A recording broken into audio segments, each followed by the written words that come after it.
I'm Amy Cherry. This local news is a service of Flagler County's Toyota dealer, Beaver Toyota, here to wow ya.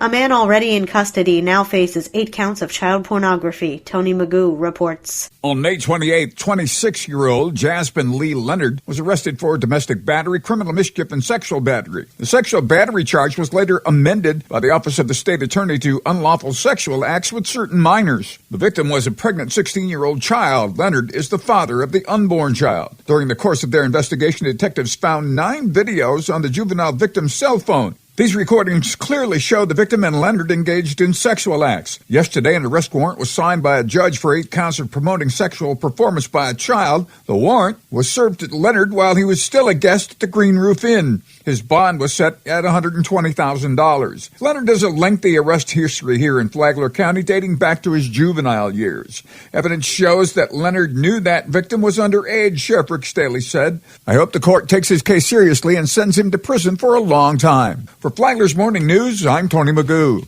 This portion of Flagler's Morning News brought to you by the Daytona Beach International Airport, Delta Airlines nonstop to Atlanta, and now nonstop service to New York City via American Airlines. A Buddy Taylor Middle School student overdoses at school. Deputies say the 14-year-old girl told a school psychologist she took 10 pills Friday morning, which she claims she got from a 17-year-old boy.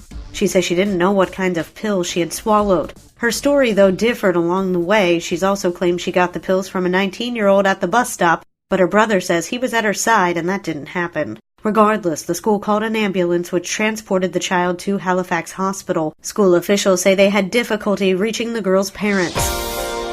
Despite a property tax hike, Flagler County officials say the proposed budget for the new fiscal year is still underfunded in some key areas. John Arking has the details. Earlier this month, Flagler County commissioners gave preliminary approval to their proposed $229.5 million budget that includes a 4.4% property tax hike. That's up from the $227 million budget for the current fiscal year.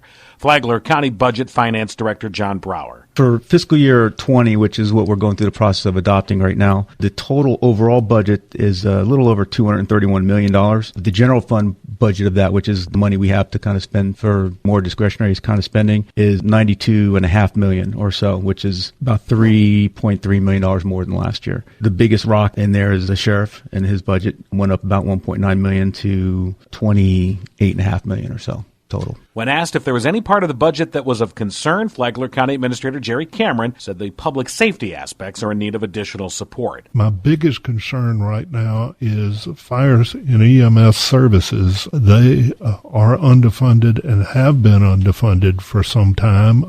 We've got to really jump on that. I've got one fire station that I believe meets minimum requirements, and we've got several stations out of position. We've got stations that are understaffed. That's going to have to be addressed. Of the $92.5 million set for the general fund, $75 million would come from property tax revenues. From the WNZF Newsroom, I'm John Arkin.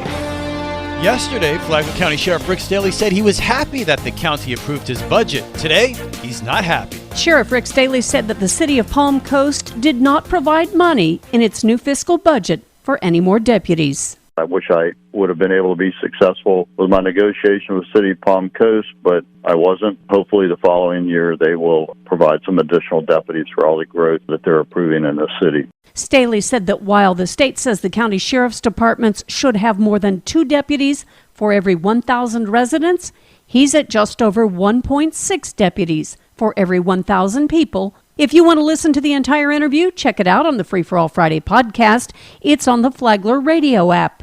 You can download the Flagler Radio app today. Tomorrow, what the sheriff says about crime in Flagler County. From the WNZF Newsroom, I'm Deb Albertson. And now you're up to date on Flagler's Morning News. I'm Amy Cherry.